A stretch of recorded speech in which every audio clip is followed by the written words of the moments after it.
नमस्कार दर्शकों, मैं हूं आपके साथ माधुरी बंसल और आप देख रहे हैं सिटी नेटवर्क का महत्व हलचल।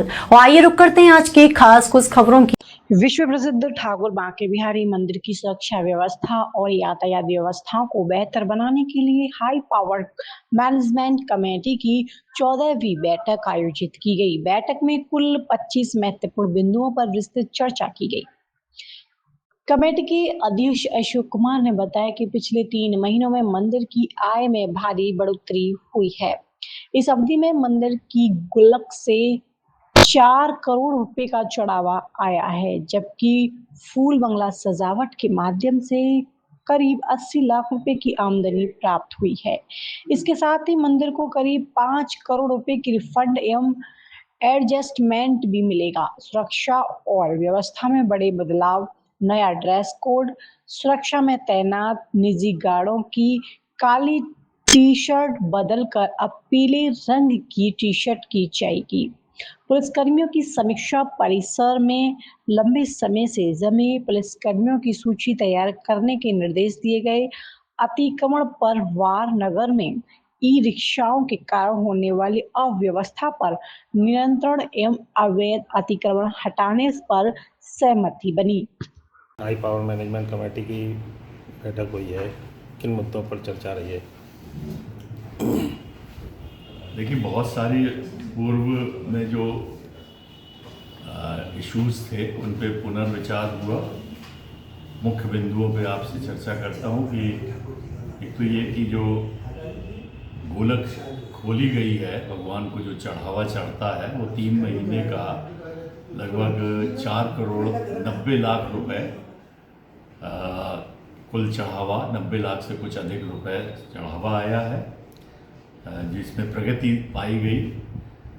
और इसके बाद जो भगवान का जो दर्शन का समय है, हमारे गोस्वामी बंधु लोग थे, चारों मेंबर, समय उनके अनुसार भी और वैसे भी व्यक्तिगत रूप से जानकारी के अनुसार समय से मंदिर खुल रहा है, समय से दर्शन की व्यवस्था हो रही है।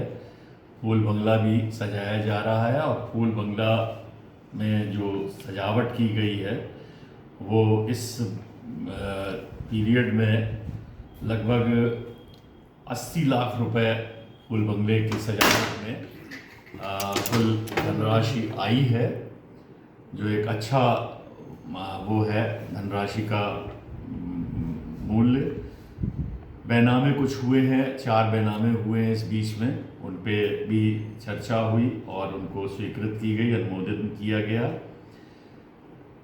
इसके साथ साथ जो सिक्योरिटी सर्विस के कुछ बिंदु थे, तो उसमें ये पाया गया कि सिक्योरिटी सर्विस वाले जो टीम है उसमें कुछ दर्शनार्थियों से विवाद हो जाता है, कभी धक्का मुक्की, ये व्यवस्था।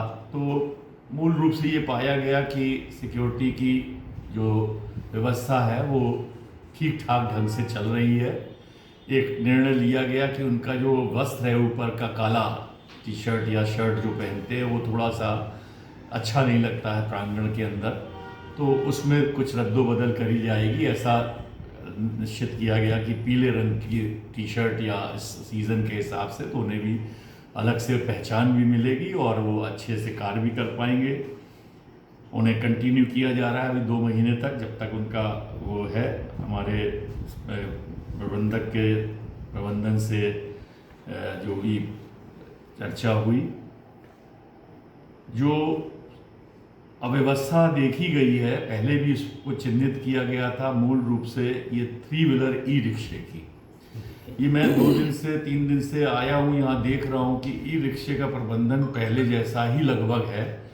कुप्रबंधन जिसे कहेंगे, हर पॉइंट पर जहाँ एंट्री है, जहाँ पर रोक देते हैं, ये प्रशासन का दायित्व है और विशेष रूप से पुलिस और ये आरटीओ के द्वारा ये उचित नहीं पाया जा रहा है, क्योंकि प्रबंधन ठीक नहीं है और गाड़ियाँ बहुत दूर पार्क कराई जा रही है। पार्किंग पे अनायास पाया जा रहा है कि मथुरा वृंदावन नगर निगम लिख दे रहे हैं, पार्किंग वाले प्राइवेट हैं। तो ये सचेत किया गया कि इस पर तुरंत कार्रवाई करें। तो जो नगर अपर नगर आयुक्त थे उन्हें भी इस बारे में निर्देशित किया गया, एसपी सिटी को भी बताया गया। एक और विषय था कि जो बिहारी जी के टेम्पल के अंदर और आसपास के एरिया में पुलिस के द्वारा व्यवस्था में कुछ कंप्लेंट्स आ रही थी, उन पे भी चर्चा हुई और उन पे सुधार की भी बात हुई। और एक उस पे ये भी निश्चित किया गया कि जो भी पुलिसकर्मी 5 वर्ष से अधिक बिहारी जी के प्रांगण में सर्विस दे चुके हैं उनकी एक लिस्ट बनाई जाए, क्योंकि वो लगातार सर्विस देते देते भी एक ऐसा लगता है कि प्रबंधन में कमी आ जाती है और उनका मानस बदल जाता है, उनके तरीके बदल जाते हैं और वो पुलिस की सर्विस ना करके और पंडागिरी करने लगते हैं। तो कुछ लोगों की शिकायतें आ रही थी, विशेष रूप से एक सब इंस्पेक्टर के बारे में कई लोगों से शिकायत आ रही थी, वो कई वर्षों से यहाँ विद्यमान है। तो एसपी सिटी को निर्देशित किया गया कि वो लिस्ट दें कल, ताकि वो उन पे आगे की कार्रवाई हो कि किस तरह से उन इस तरह के जो पुलिसकर्मी हैं उन्हें चिन्हित किया जाए। पूर्व में भी चिन्हित किए गए 26 पुलिसकर्मी, उनको वहाँ से हटाया जा रहा है, हटाया गया है। और भविष्य में 5 वर्ष 6 वर्ष से जो लोग हैं लगातार या बीच बीच में आके चले जाते हैं और कहीं दूसरी जगह से अपना यहाँ पर अटैचमेंट करा लेते हैं, इस तरह की लिस्ट आती है और ये शासन स्तर से कार्रवाई होगी पुलिस प्रशासन की तरफ से। ये एक महत्वपूर्ण कार्य किया गया है आज की मीटिंग में।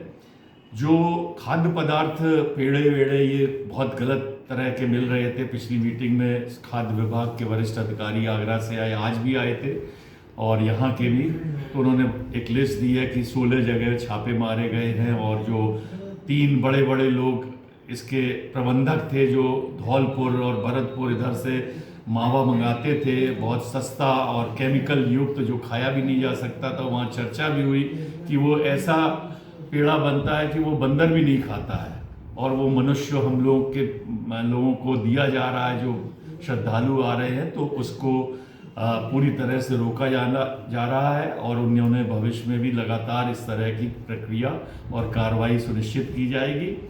हर हफ्ते एक जगह पर वो लोग अपना क्षेत्र निश्चित करके और कार्रवाई करेंगे अलग अलग जगहों पर। बाकी बैंक से संबंधित कुछ बातें थी और बैंक से बारे में जो हमारे चर्चाएं हुई हैं कि किस तरह से मैनेजमेंट किया जाए और जो बहुत पूर्व से मंदिर प्रांगण में गोलक और अलमारी में बहुत सारी चीज़ें रखी हुई हैं, उनको 2 सप्ताह की अवधि में एक टीम बनाई गई है, उसके द्वारा पूरी उस पर वो करके कि कितना क्या निकलता है, कितना मूल्य है, क्या है, ये कार्रवाई सुनिश्चित की जाएगी। 30 तारीख तक का समय दिया गया है। आयकर का रिफंड और एडजस्टमेंट करीब 5 करोड़ रुपए का हमारे नए जो पुराने सीए थे, बीच में नई टीम आ गई थी, लेकिन पुराने सीए अरोड़ा जी को पुनः हम लोगों ने नियुक्त किया। उन्होंने बताया है कि 1 सप्ताह में वो रिफंड भी करीब 2.5 करोड़ से अधिक हमें मंदिर को मिल जाएगा। बाकी 2.5 करोड़ से अधिक का एडजस्टमेंट हो जाएगा। तो ये बिहारी जी की कृपा से ये भी बहुत दिनों से रुका था, कई वर्षों से, पिछले मेरे ख्याल 2013-14 से लगातार ये इस समय पूरा मिल जाएगा। मैं ब्याज के मिलेगा तो लगभग उनके हिसाब से 1 करोड़ रुपए ब्याज का भी इसमें मूल्य जुड़ेगा। और प्रवेश द्वार पे रेलिंग की बात थी तो अभी हम लोगों ने उसे डेफर कर दिया है कि रेलिंग का बिंदु पे पुनः चर्चा की जाएगी। एक और निर्देश दिया गया है कि मंदिर के सभी रास्तों में आप देखते हैं कि लोग अपनी दुकानें आगे बढ़ा के लगाए हुए हैं। इन दुकानदारों से जो अतिक्रमण किया गया है ये तत्काल प्रभाव से कल तक में इसको हटाया जाएगा। हर रास्ते पर 2 व्हीलर अनायास तरह तरह से तिरछे आड़े तिरछे खड़े करे जा रहे हैं। कल भी हम लोगों ने ये देखा था, जिससे आने जाने वाले पतली पतली गलियों में ये लोग खड़े कर देते हैं। ये वहीं के दुकानदार हैं या रहाइश वाले लोग हैं, उन्हें तत्काल हटाया जाएगा, ये निर्देश दिया गया है और कल से इस पर कार्रवाई होगी। बिना नंबर की गाड़ियां वहाँ पाई गई थी, सब गाड़ियों पे नंबर डलवाना, काले शीशे लगा के गाड़ियां चल रही हैं जो शहर में, इन सब पर कार्रवाई होगी। ये सारे बिंदु मुख्य रूप से इन्हीं पर चर्चा की गई है और आने वाले समय में जो भी दिशा निर्देश दिए गए उन पर क्रियान्वयन सुनिश्चित किया जाएगा। जिस तरीके से रोड पर जूता घर बनाया गया है जिससे कि अतिक्रमण हो रहा है उसको हटाया जाएगा वहां से।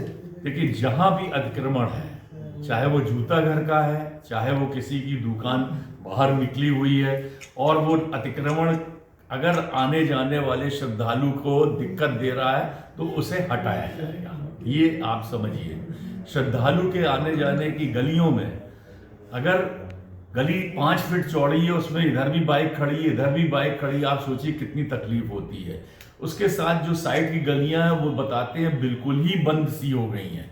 तो ये गलत है। ये तो वहाँ के लोगों को, देखिए, सिविक सेंस खत्म हो गया, सब्जेक्टिव सिविक्स बंद हो गया पढ़ाना। तो इसलिए हम लोगों की नई जनरेशन को कुछ समझ में नहीं आ रहा क्या कर रहे हैं, क्या करना चाहिए। अपने पैर पे खुद कुल्हाड़ी दुकान आगे बढ़ा के मार रहे हैं सिर्फ दिखाने के लिए। और वही पेड़े वाले, वही खाद्य पदार्थ वाले, तो ये सब बंद होना चाहिए। ये हर कहा गया है, ये सिर्फ एक रोड पे नहीं, हर तरफ। और आप लोगों से भी आग्रह है कि अगर इस तरह की चीज़ें आपको भविष्य में दिखें कल के बाद, तो आप लोग अपने तरफ से उसको हम लोगों को बताएं और अपने माध्यम से उसे प्रकाशित करें, लोगों को उस पर जागरूक करें, जिससे कि आने वाले समय में सुचारू आवागमन हो सके। विद्यापीठ से जो रेलिंग लगनी थी सर, उस पर क्या प्रोग्रेस हुई? विद्यापीठ से मंदिर तक जो रेलिंग लगनी थी बाजार, हाँ, उस पर बताया आपको कि डेफर कर दिया है, अगली मीटिंग पे उस पर डिसाइड करेंगे, क्योंकि उसके लिए फंड चाहिए और अच्छा खासा फंड, क्योंकि स्टील की मजबूत रेलिंग लगनी है। तो उसके लिए हो सकता है 1 करोड़ रुपए लग जाए, 2 करोड़ लग जाए। तो अब देखना है कि फंड कैसे जनरेट करें। CSR फंड से मिलना है तो बैंक से बात करनी है, बहुत सारी चीज़ें, तो मॉनेटरी इश्यूज होते हैं।